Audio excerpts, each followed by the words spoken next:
Its atoms M represent its molecular chain state.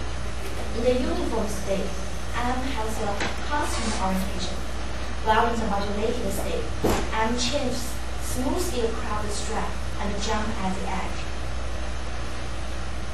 To our knowledge, there has been no experimental test for the theoretical prediction because of the difficulty in probing local direction of molecular tube.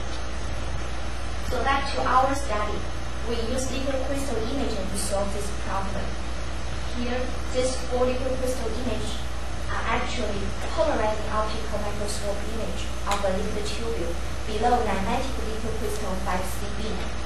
We rotate the sample and take image, measure the intensity of transmitted light through the sample, and plot the intensity of the transmitted light as a function of the angle of tubule, of the angle between the tubule and the polarizer.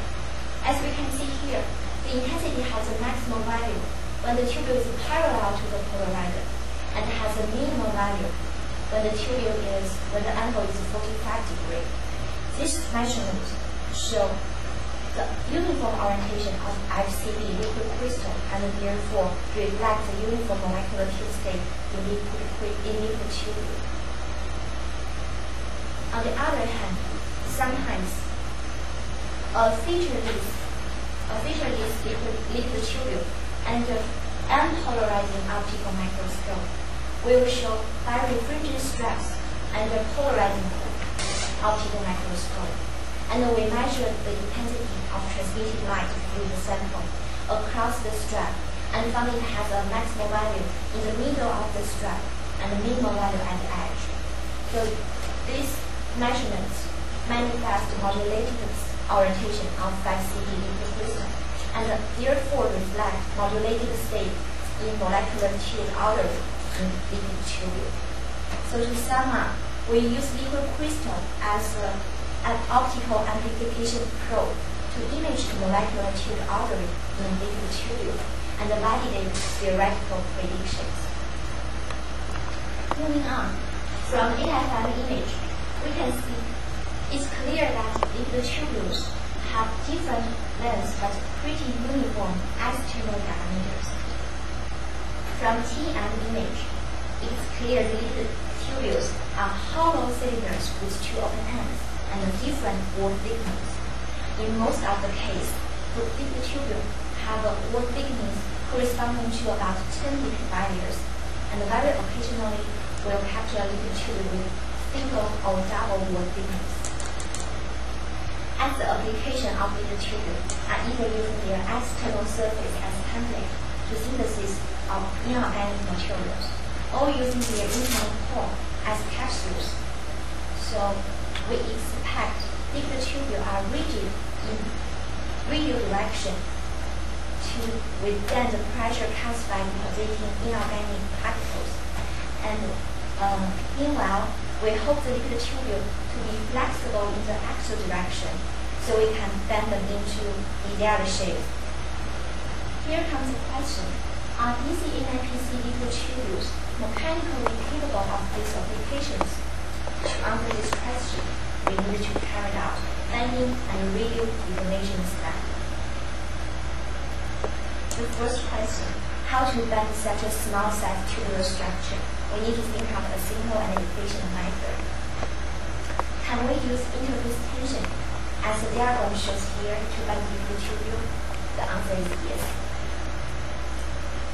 This is optical image of a drying droplets, liquid droplets. As we can see, the interface here presents the contact line of liquid, air, and substrate. As the liquid droplet is shrinking, the long tubule remains straight until it encounters the contact line. And when it encounters the contact line, the long tubule will buckle and poke through the interface and adheres on the glass substrate. Meanwhile, we can see for the short tubule, it pokes through the interface directly without buckling.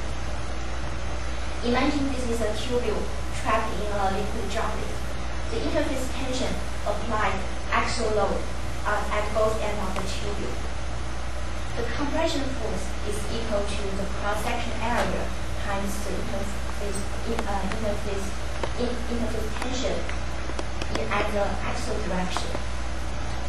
Well, according to the theory of elasticity, the critical length for a two-wheel buckling can be represented by this equation.